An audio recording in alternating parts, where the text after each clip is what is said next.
L'épisode du jour, c'est un petit sujet de saison sur le mi-cuit, sur le mi-dur. Il s'agit en fait d'un type de terrain plutôt gras, mais sec en surface. C'est-à-dire que l'aspect en surface semble correct en termes d'adhérence. Donc on va être dans la confiance. Mais on va vite se rendre compte, à la montée comme à la descente, que en dessous de cet aspect sec en surface, il y a une couche juste en dessous qui est carrément humide, glissante, effet un petit peu tsunami, où l'eau glisse sur l'eau et accélère. Et bien là, que ce soit à la montée ou à la descente, à la montée on patine, on fait des zips, et puis à la descente au freinage, et bien les distances sont automatiquement augmentées. Et là, il faut vraiment se gaffer, sans oublier que parfois, les roues se dérobent, et notamment la roue avant. Exemple en image, à la montée, mais également à la descente. Et forcément, dans ces conditions un petit peu apparentées à un fondant au chocolat, on a automatiquement les pneus qui sont gras. On le voit tout de suite à la couleur. Là, pour repartir, ça risque d'être un petit peu chaud patate. On n'a pas l'assistance, on n'a pas l'aide anti-recul comme sur un Bosch Smart System. Donc trop de puissance tue la puissance, il faut trouver le bon grip pour se lancer. Et dès l'instant qu'on appuie un peu trop fort sur les pédales, et c'est encore plus vrai avec un VTTE, on a carrément un risque de patiner, d'avoir la roue arrière qui burn et le risque de poser le pied à terre. Donc il faut rester très souple au pédalage, qu'il y ait une assistance ou pas, pour justement garder la vitesse de progression et puis éviter de patiner.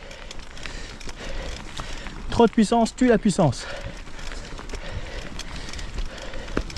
Donc le fait d'en garder en dedans, comme on dit au niveau du pédalage, là c'est un vrai plus. Et puis forcément, comme d'habitude, le choix de la ligne pour aller chercher le meilleur grip possible. Et là de temps en temps, je sens qu'à l'arrière ça patine, ça glisse. Bienvenue sur un terrain mi-cuit mi-dur, tendre à l'intérieur, un petit peu sec en surface et plutôt très traître.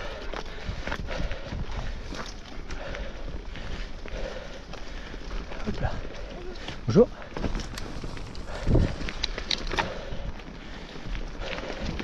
Là, je suis sur quelque chose de beaucoup plus empiré, donc ça va tout de suite être beaucoup plus praticable.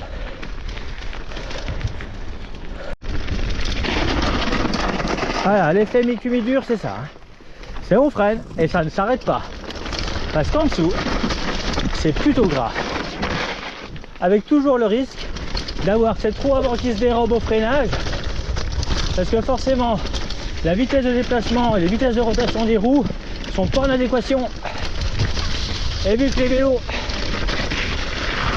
hop là, ça slide, forcément, faut aller chercher les appuis. Et c'est vrai que sur des freinages, et ce qui se passe, c'est que ça part vite en glisse. Alors après, ça se travaille, le mi-cuit mi-dur. Et il ne faut pas hésiter à avoir un pneu à l'arrière qu'on va mettre en position justement crampon crémaillère pour avoir au freinage la glisse sur le biais, sur la crémaillère, et avoir la motricité dès l'instant qu'on relâche le frein ou qu'on pédale pour reprendre du grip.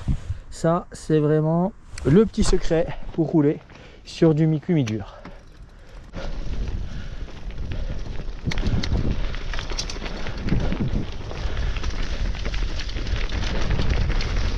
Le mi-gras mi-cuit, tout un programme. Hop là, ou avant qu'il se dérobe. En plus, non, c'est pas au panneau qu'il faut aller, c'est vraiment tout au bout ici. Et il y a ce parabolique, toujours un peu gras. Je suis sur le sec, j'ai déjà passé en VTTE à la montée, mais avec plusieurs essais. Et puis l'astuce, hein, quand justement il y a un terrain un peu qui est gras et tout comme ça, c'est d'aller chercher des terrains de jeu un peu plus rocailleux. Généralement là où c'est calcaire, c'est plutôt pas mal à rouler, parce que ça fait vite éponge, et du coup on se retrouve avec un terrain de jeu un peu plus roulable. Là, par rapport à ces histoires de mi-cuit, hop hop hop, c'est bon, c'est passé. Et vous voyez, hein, comme c'est foncé au niveau des feuilles, on voit bien qu'il y a, c'est pas sec sec, mais l'humidité se trouve vraiment en dessous. Et c'est vraiment au freinage que ces derniers sont carrément hasardeux. À la montée, faut y aller cool. Et là je vois qu'il y a des traces d'un vélo qui est passé certainement à la descente et qui a pas mal rebouillé les feuilles et la terre.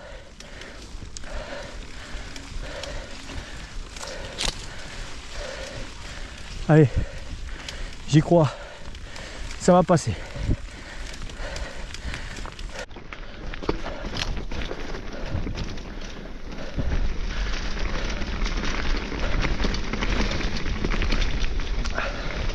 Allez, petit challenge.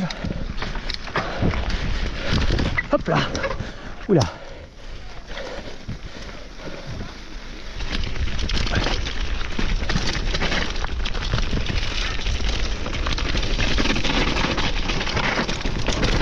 Eh oui.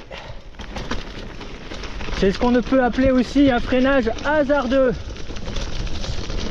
Là, on a l'impression que c'est sec.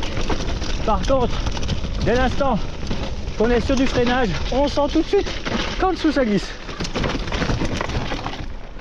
Et du coup, il y a vraiment une anticipation particulière sur ce type de terrain.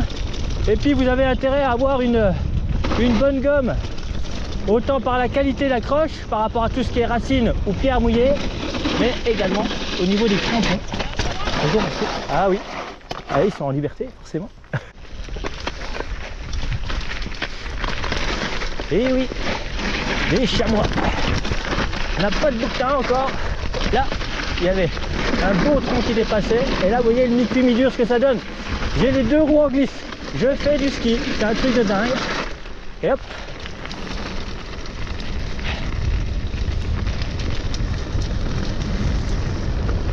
Ah, c'est des sensations.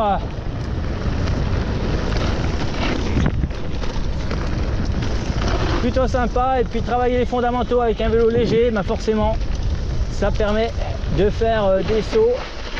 Si vous voulez voir d'autres descentes en mi-cuit mi-dur sur un autre sujet, et bien le sujet travailler les fondamentaux l'hiver, 3 fondamentaux, je vous invite à aller voir le sujet plaisir, technique et endurance pour pouvoir attaquer la nouvelle saison avec la banane sur votre VTT-AE ou votre vélo traditionnel. Il n'y a pas de règle, en tout cas les fondamentaux sont les mêmes, varier les plaisirs et rester surtout passionné. C'est une très bonne recette. Allez hop, à très vite sur les sentiers.